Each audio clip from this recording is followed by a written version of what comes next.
Part 3. Marion. Chapter 1. New York City. September 1951. Marion Kingship lived alone in a small apartment in New York City. Everything in it could have told a visitor to the apartment about Marion's tastes. Her taste in books, her taste in pictures, and her taste in music. But the only visitor who ever went to the apartment was Marion's father. He didn't go there often. And Leo Kingship wasn't interested in his daughter's tastes. Marion had never really liked her father. She was 10 years old when her parents divorced. Marion had been very upset about it. Ellen was only 6 then, and Dorothy 5. The younger girls hadn't really understood why their mother had left them. But Marion had known. She'd decided then that her father was a cruel, cold man. And her mother's death, soon after the divorce, had increased Marion's dislike of him. Marion had lived with her father and her sisters at Leo's beautiful house in New York City until she finished college. She had been a student at Columbia University in New York. After college, she moved to the small apartment where she now lived. Marion had always wanted to work in an advertising agency. When she left college, her father had tried to make her work for the agency which looked after his company's advertising. He told the director of the agency to give his daughter a job. But Marion had never wanted her father's help. She found a job with a much smaller advertising agency. She didn't earn much money there, but she liked the job, and she was happy. After she moved into her own apartment, Marion visited her father's house for dinner one evening a week. They were always polite, but they didn't really like each other. Soon after Marion left Columbia University, Ellen went to Wisconsin to study at Caldwell College. And a year later, Dorothy went to Iowa to study at Stoddard University. So Marion and her father were usually alone together for these weekly dinners.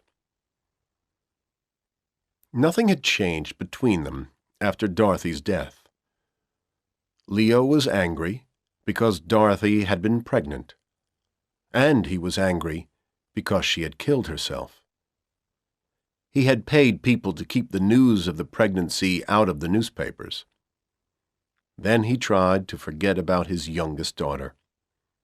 After Ellen's murder, Leo did try to be kinder towards Marion, and she felt sorry for her father. Now she went to his house 3 evenings a week, instead of 1. She tried to like him more, but she was always suspicious when Leo tried to be kind. She didn't really trust him. Marion Kingship didn't really love anybody. But she had her apartment, and she loved that. Every Saturday she spent the day cleaning it, and she often dreamed that one day a good, kind man would visit her there. Someone who would love her and take care of her. Will he ever come? She often asked herself.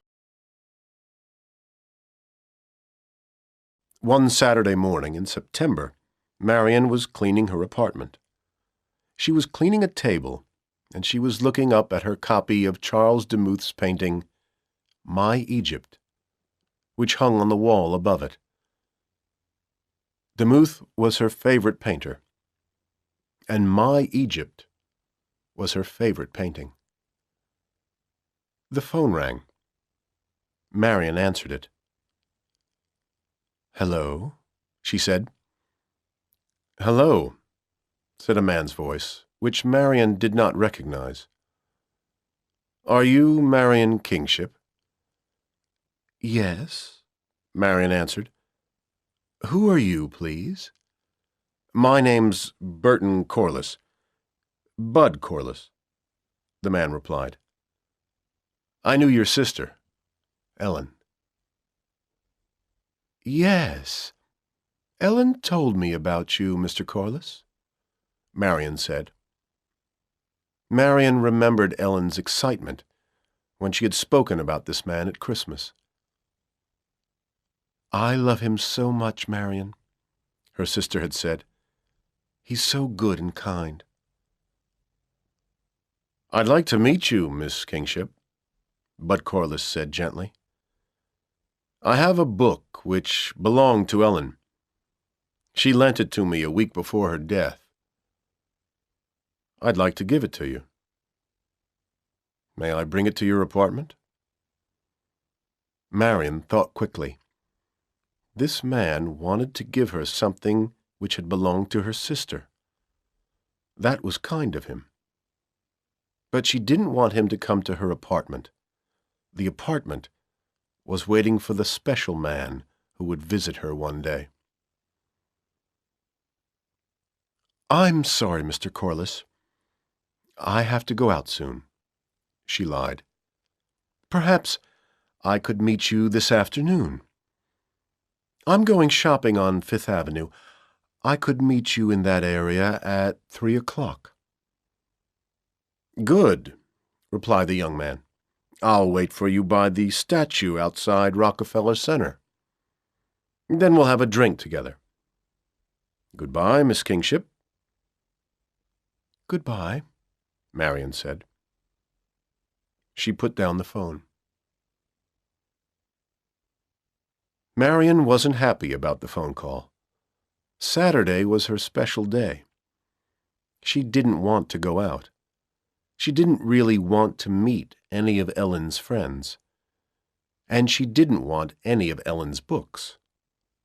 Ellen had never liked the kinds of book that Marian liked.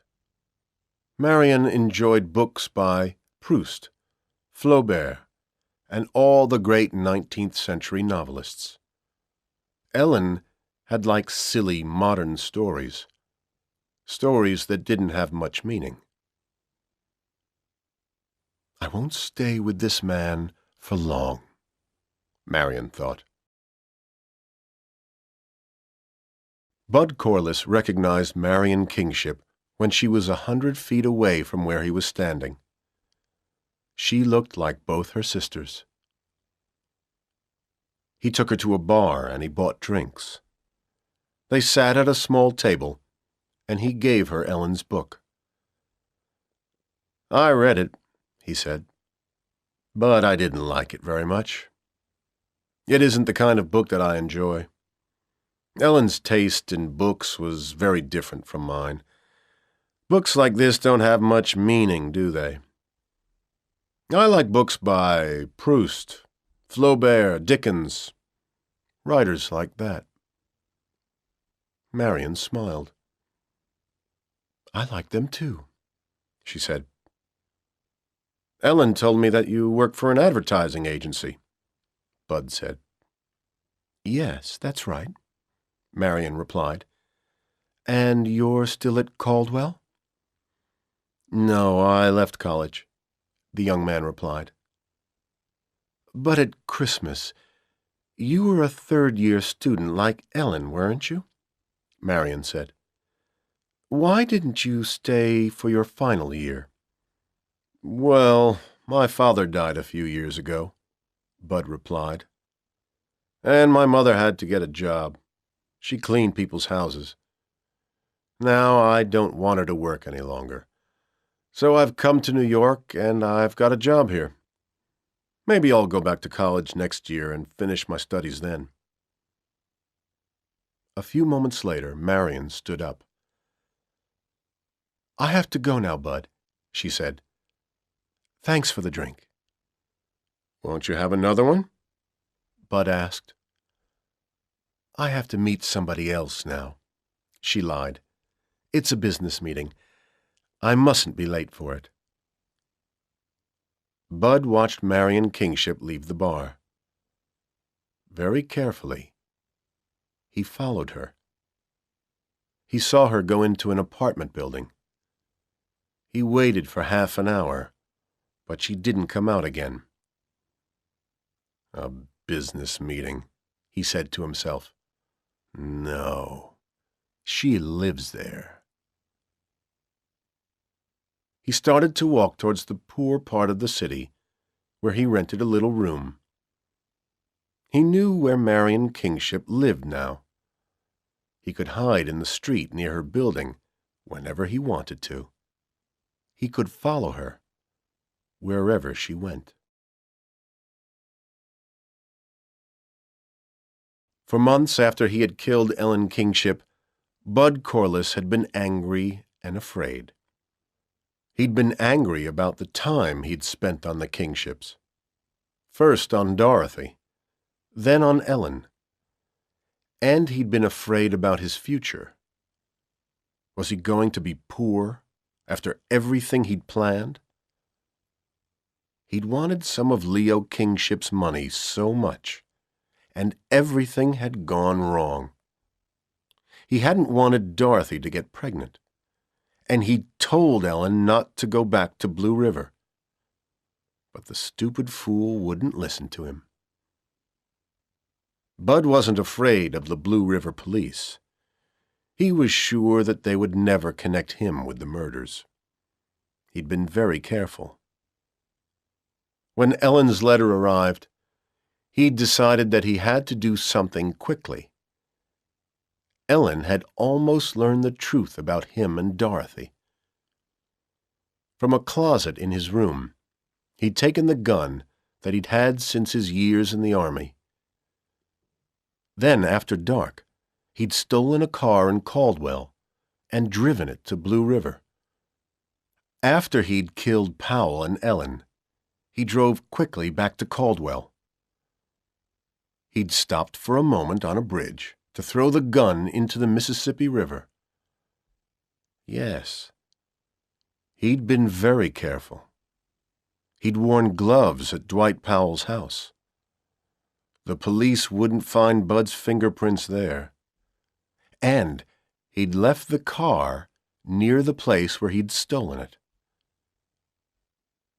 In the weeks after the killings, Bud read the Iowa newspapers every day. He read about the police investigation into the murders. He soon realized that the police weren't going to discover the identity of the killer. And he read about a man named Gordon Gant, who had lost his job as a disc jockey at the Blue River radio station. Gant had tried to tell both the police and Ellen's father that he had some information about the killings. He'd tried to tell them that Dorothy Kingship's death was a murder, not a suicide. And he'd tried to tell them that Ellen had been investigating her sister's death. The police hadn't believed him. So Gant had started to say rude things about them on his radio program. The owner of the radio station had been angry about that, and the disc jockey lost his job. Bud wasn't worried about Gant. He couldn't prove anything. But when the college term finished in June, Bud went unhappily back to his mother's house in Manasset. That summer, he argued with his mother every day. He was rude and angry all the time. Then one night, he had an idea. Perhaps the time he'd spent on Dorothy and Ellen had been useful. They were dead now, but Marion Kingship was still alive, and Leo Kingship was still a rich man.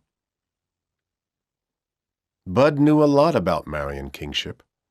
Dorothy had talked about her, and Ellen had talked about her. He'd spent hours listening to both of them talking about their family. Marian was very different from her sisters. He knew that. She liked serious novels and classical music. She liked the paintings of artists whose names he had never heard before.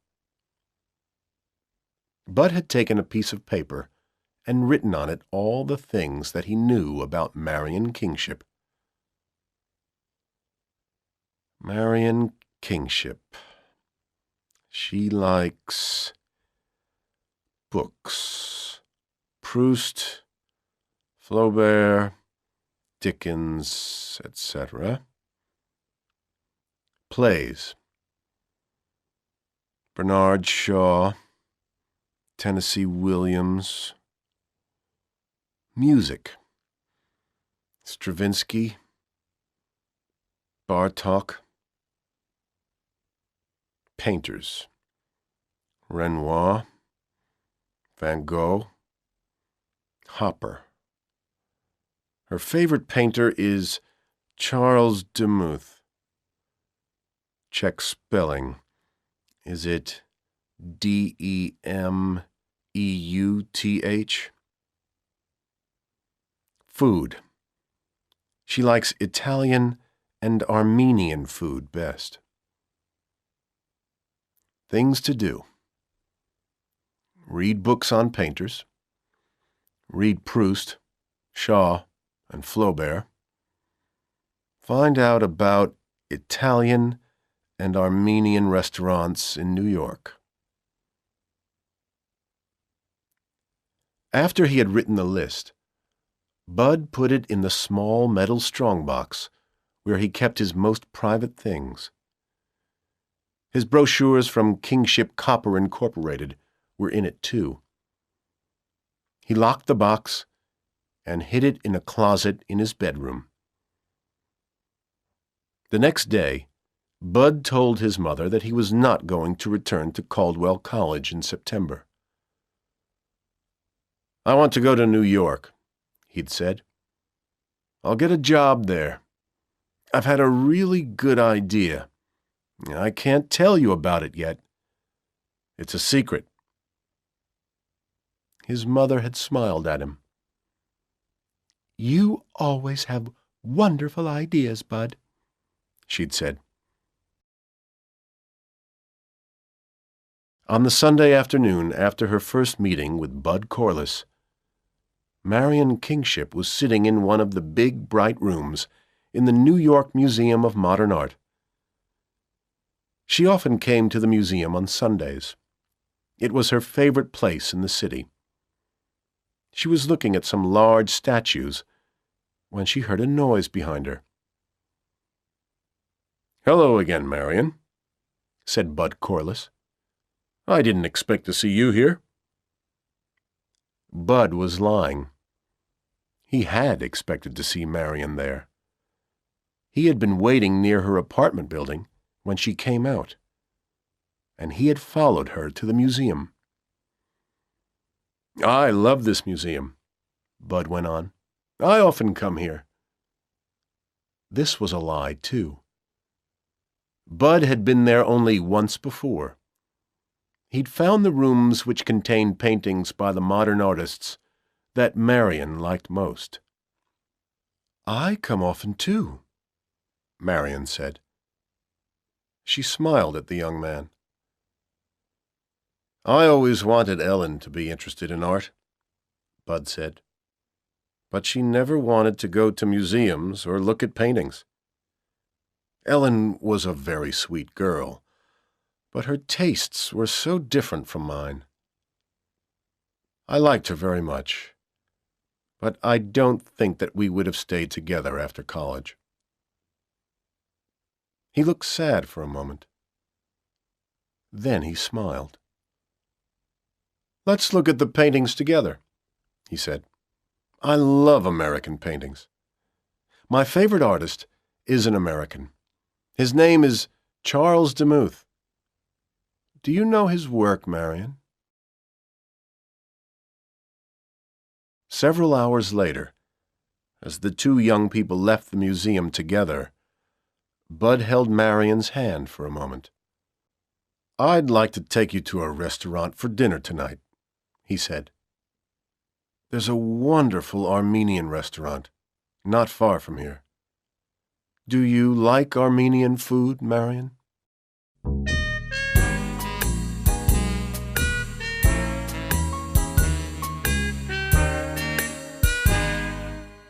Chapter 2. Gordon Gant. December 1951. It was December 24th, Christmas Eve. Marion Kingship looked at the newspaper she was holding, and she smiled. Tomorrow it would be Christmas Day, and a few days after that, it would be her wedding day. At last, she was going to be happy. She read the story in the newspaper again. Marion Kingship will be married on Saturday.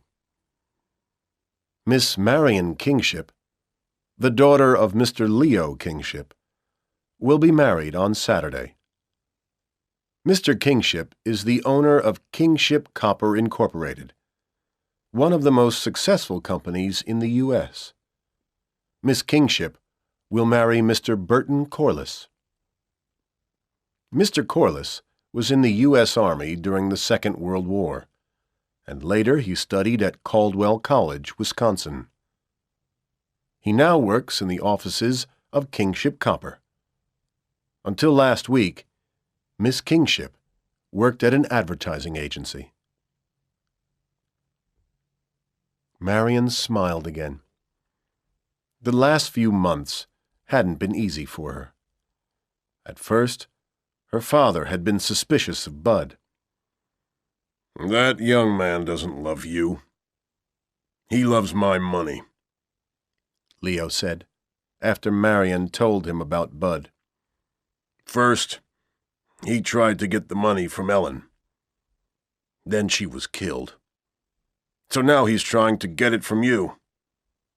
I'm going to find out more about him." "If you do that," Marion had replied angrily, "I'll never speak to you again."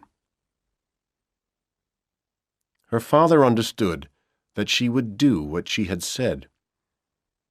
He promised not to investigate Bud's life. Ellen told him that she and Bud wanted to get married. She told Leo that they loved one another.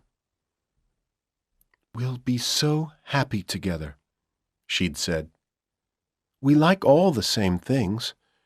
We like the same books and plays and paintings. We even like the same food." At last, Leo changed his mind about Bud and about the marriage. "My wife and 2 of my daughters are gone," he'd said. "I don't want you to go too, Marion." The following week, Leo had given Bud a good job with his company. And now he had bought the 2 young people a beautiful house in New York City. They were going to live there when they were married. Everything was going to be okay. On the afternoon of Christmas Eve, Leo Kingship was working in his room at the Kingship Copper offices. The phone on Leo's desk rang, and he answered it. "There's someone here who wants to talk to you urgently, sir," his secretary said. "His name is Robert Detweiler." A moment later, a young man entered the room. He was carrying 2 books and a newspaper. Leo Kingship looked at him for a moment. "I've met you before," he said. "But your name isn't Detweiler." "You're right, sir," the young man replied. "I'm Gordon Gant. We met at Blue River in March. I thought that you would refuse to see me today if I told your secretary my real name." I came because I read a story in the newspaper this morning. A story about your daughter's wedding. There's something that I must tell you, sir." "Mr. Gant," Leo said, "please think carefully before you speak. In March, you told me and my daughter Marion about your meeting with Ellen. You told us that my daughter Dorothy had been murdered. You told us Ellen's idea about the old, new, borrowed, and blue things which Dorothy had been wearing. But the police said that Dorothy killed herself, and you couldn't prove that somebody else had killed her. I believe that your reasons for telling us about Ellen's ideas were good reasons, honest reasons," Leo went on. "But the things that you told Marion and me upset us very much. Please don't tell us the same things again now. The police will never find Ellen's killer. And Dorothy killed herself. Marion is going to be married in a few days' time. I want her to be happy, Mr. Gant." "Please, listen to me for a minute, sir," Gant said. "I read that your daughter was going to marry Burton Corliss. I remembered that Corliss had been Ellen's boyfriend at Caldwell College, and I wondered if this young man was more interested in your money than in your daughter's. Didn't you have that thought too? But then I began to wonder if Corliss had also known Dorothy. I wondered if he had been the father of her child. I didn't know Corliss, but I began to wonder if he had been a student at Stoddard." "No, I'm sure that he wasn't at Stoddard, Mr. Gant," Leo said. "You're a student at Stoddard yourself. You were a second-year student at the same time as Dorothy. You told me that in March. If Corliss had been at Stoddard too, you would have known him." "That's not true, sir," Gant replied. "Stoddard is a very big university. There are more than 12,000 students there. Nobody can know all the other students. Ellen thought that I knew Dorothy because we were in the same English class. She was wrong. It was a very big class, and I never spoke to Dorothy. But I told you something important in March. On the evening Ellen died, she left a message for me. The message said that Dorothy's last boyfriend wasn't in the English class. And this morning," Gant went on, "I remembered something that I read in Ellen's letter to Corliss. She said that she had first met him in the fall of 1950 at Caldwell. But Caldwell is a very small college, sir. There are only about 800 students at Caldwell. All the students there know each other. Corliss and Ellen were both third-year students there. But they only met at the beginning of their third year. So Corliss must have come to Caldwell from another college that fall. That's why Ellen didn't meet him earlier. This is what I think happened," Gant went on. "Burton Corliss was at Stoddard. He became Dorothy's boyfriend because she was your daughter. He wanted to marry a rich girl. When she became pregnant, he thought that you would be angry. He thought that you would stop giving Dorothy money. So he killed her. Then he moved to Caldwell because he still wanted your money, and he became Ellen's boyfriend. When Ellen discovered that Dorothy had been murdered, Corliss killed her too. And he killed a young man who was helping her.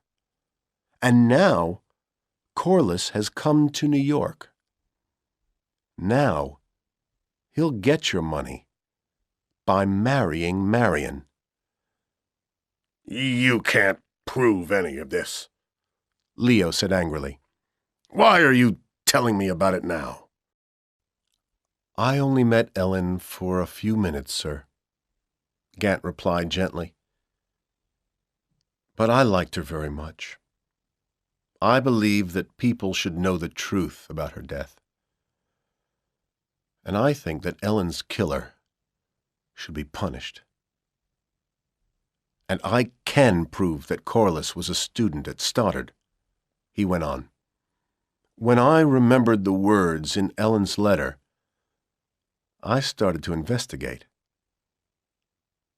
He opened one of the books that he was carrying. "This is the Stoddard University Yearbook for 1949 to 1950.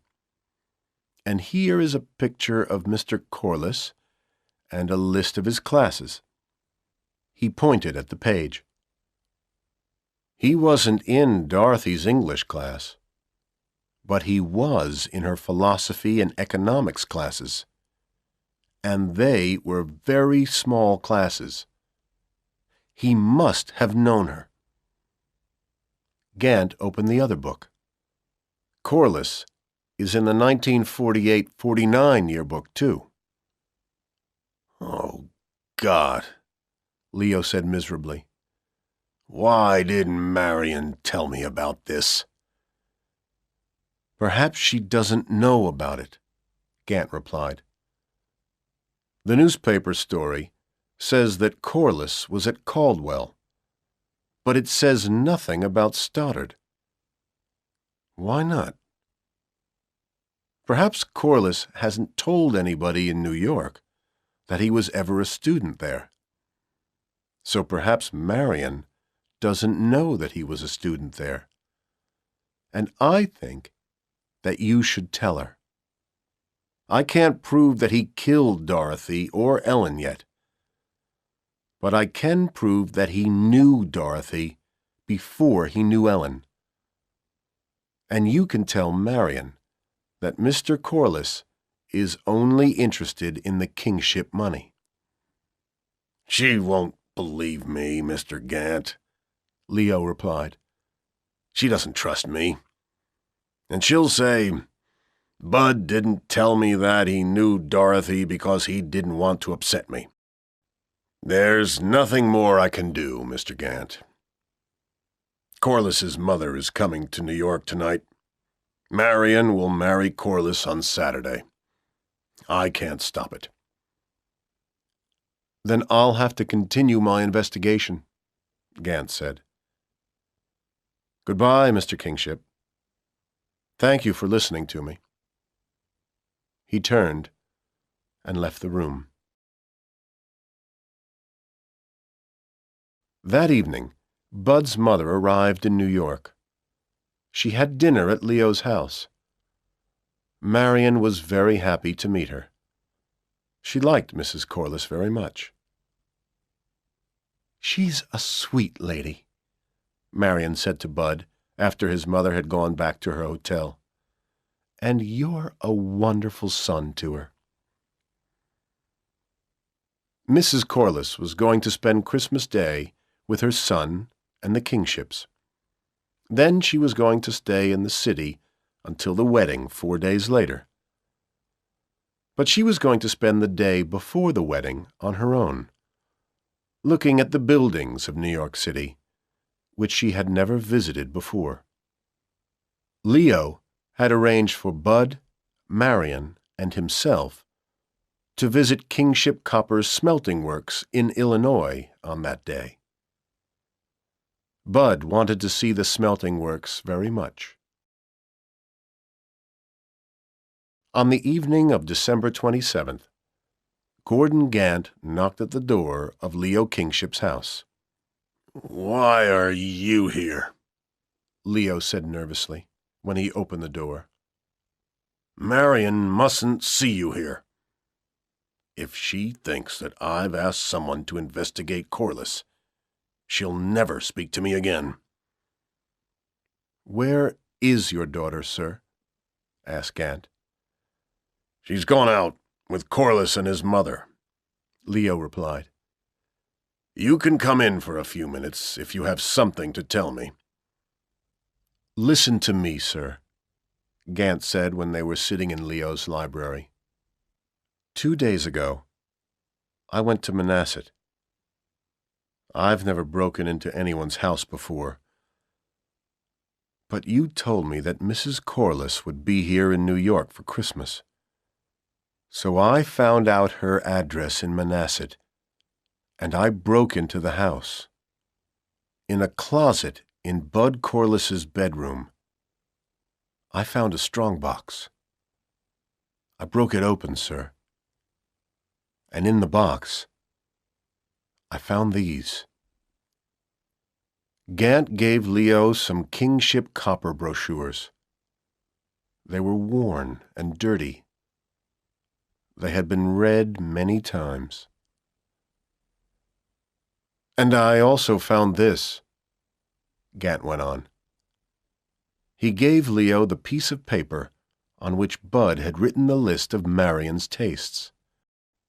"I don't know that you found these in Manhasset," said Leo. "You could have got the brochures from my offices. You could have written the list yourself." "Phone your offices tomorrow," Gant replied. "Find out if brochures have ever been sent to Mr. Burton Corliss. If the answer is yes, find out when they were sent." Leo picked up the phone and dialed a number. "I'll do it now," he said. "There's always somebody working in the New York offices." A moment later, he was talking to his secretary. Then there was silence for 3 or 4 minutes. Finally, Leo said, "I understand. Thank you." And he put the phone down.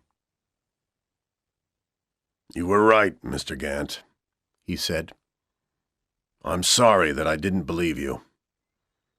Company brochures were sent to Burton Corliss in Blue River in early February last year. That was about 10 weeks before Dorothy died. He must have made her pregnant soon after he received the brochures." Leo put his hands over his face. "I'll have to tell Marion about this. It won't be easy." Then suddenly, Leo was very angry. "You were right about Corliss wanting my money, Mr. Gant," he said. "And I think that you were right about Corliss being a murderer, too. We can't prove it. The police will never believe us. But if he killed my daughters, he must be punished for it. We have to make him confess to the murders. Will you help me?" "Yes, I'll help you, sir," said Gant. "I'll tell Marion about this tonight," said Leo. "She must help us, too. She mustn't tell Corliss what we know about him. If he finds out about that, he'll escape. He'll disappear. So Marion must pretend that she's going to marry him on Saturday. And tomorrow, we'll go to the smelting works. You must come too, Mr. Gant. We'll make Corliss confess there. He won't be able to escape from the smelting works."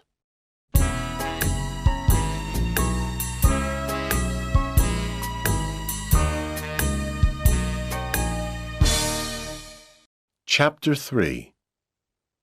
The Smelting Works. Bud Corliss was looking out of one of the windows of Kingship Copper's small aircraft. He was feeling wonderful. The sun was shining in the clear blue sky, and now the little plane was descending towards the ground.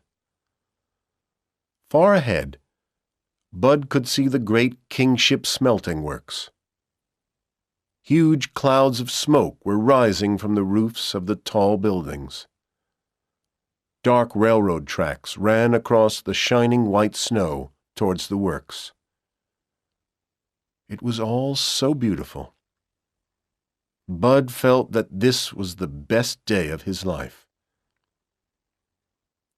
Leo and Marion were in the plane with him, and there was a young man called Detweiler, too. Leo had told Bud that Detweiler's father was one of the directors of the company. Soon, the plane landed in a field near the smelting works. Leo, Marion, Detweiler, and Bud were met by the manager of the works.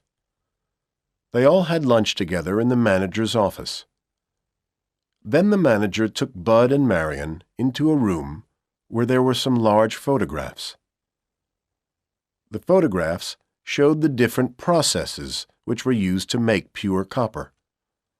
The manager talked about this for over an hour. Bud was very interested. He had never been so interested in anything in all his life. Leo isn't a young man, he said to himself. He won't live for many more years. And tomorrow, I'll be his daughter's husband. When Leo dies, all this will be mine. At that moment, Leo and Detweiler came into the room. "Come up onto one of the catwalks now, Bud," Leo said.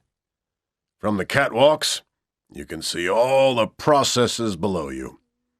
You'll understand everything better then.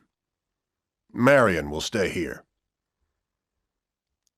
Leo led Bud and Detweiler into one of the huge buildings where the smelting processes happened. It was very hot inside the building, and there was smoke everywhere. Leo pointed up towards the roof. The catwalk was a long platform which ran almost the whole length of the building, 50 feet above their heads. It had a metal floor and metal rails along its sides.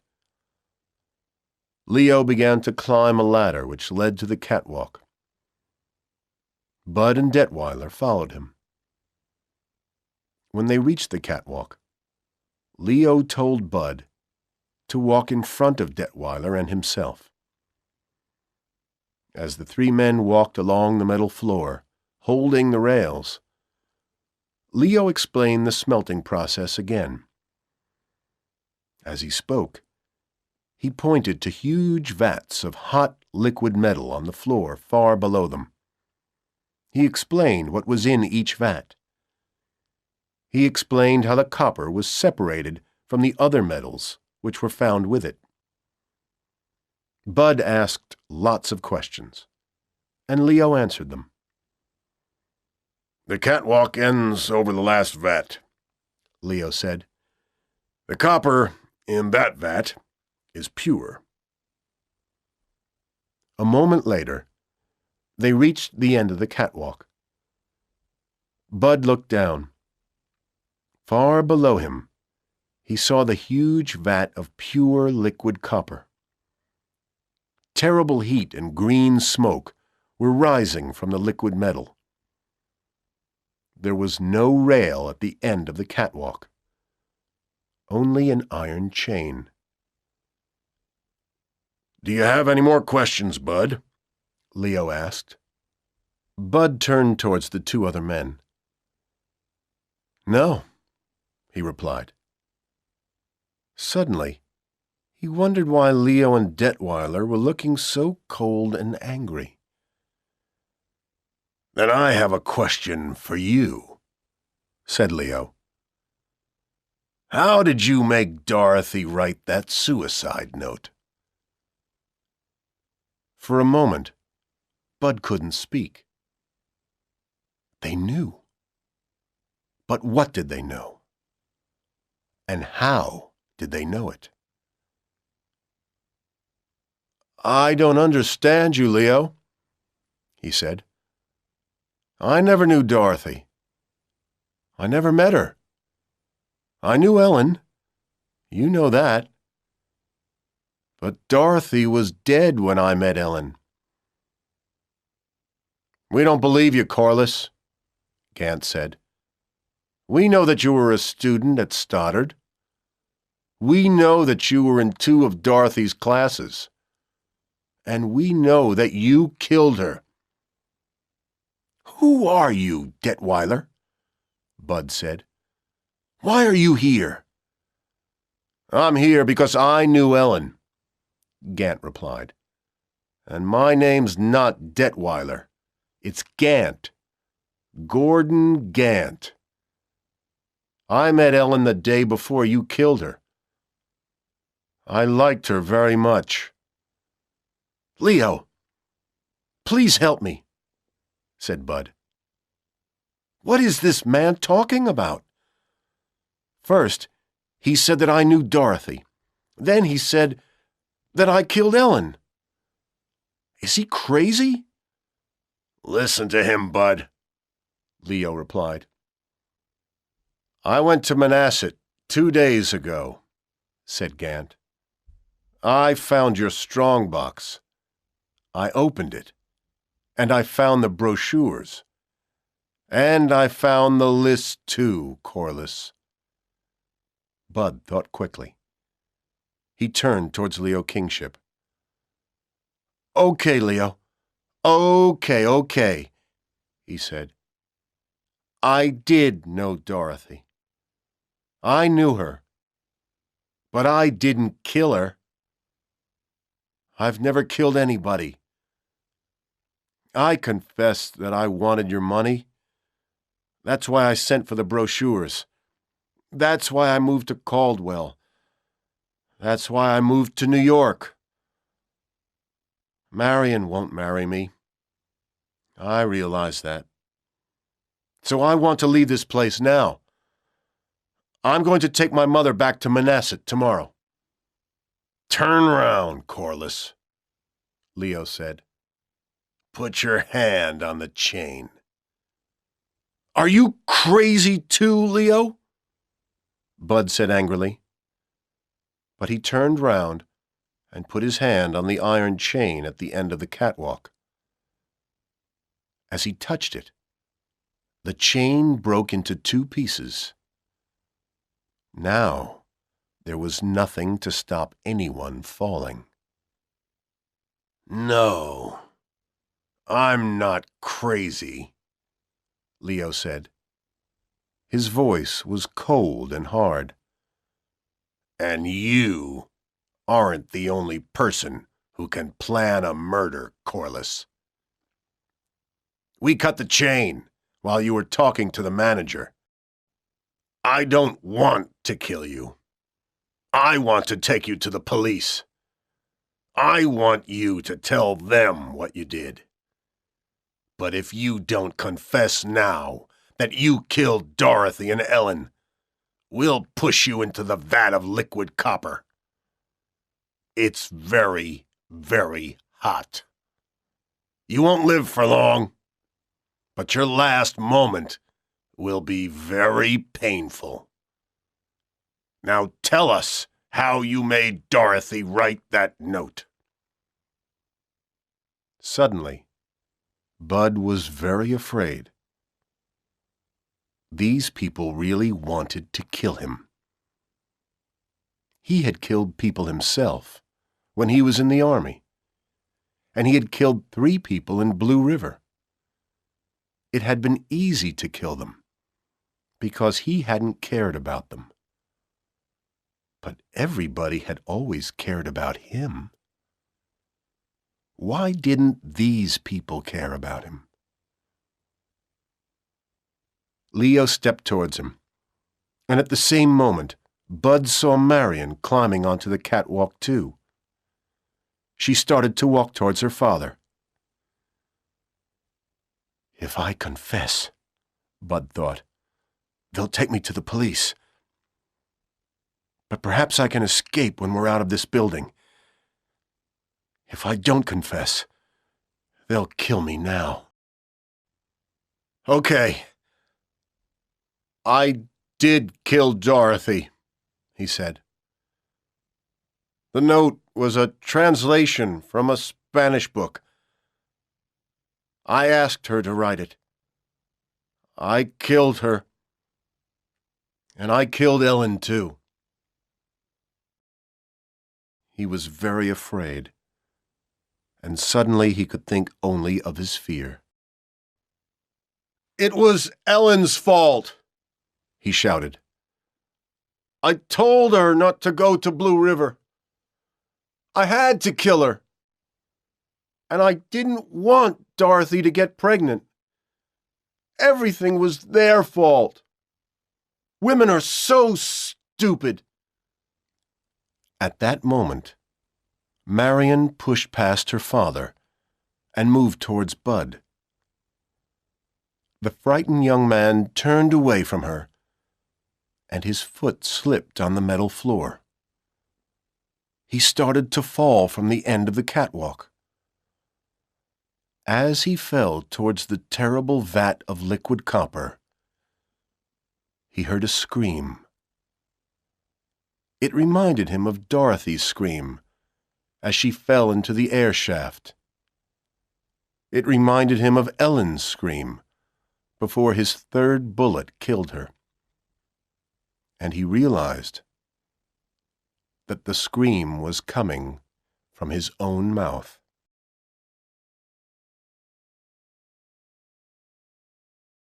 The plane was returning to New York.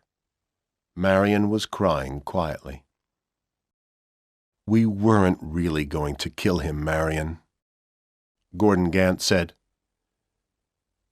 We only wanted to make him confess. I know that, she said. I'm not crying for him. But I thought that I was going to be happy at last.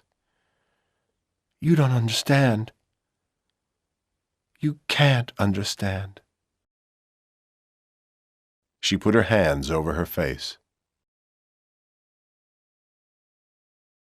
When the Kingships got back to Leo's house, they found Mrs. Corliss waiting for them. She looked happy and excited. She smiled at Marion. Good evening, my dear, she said. I'm happy to see you again. Where's Bud?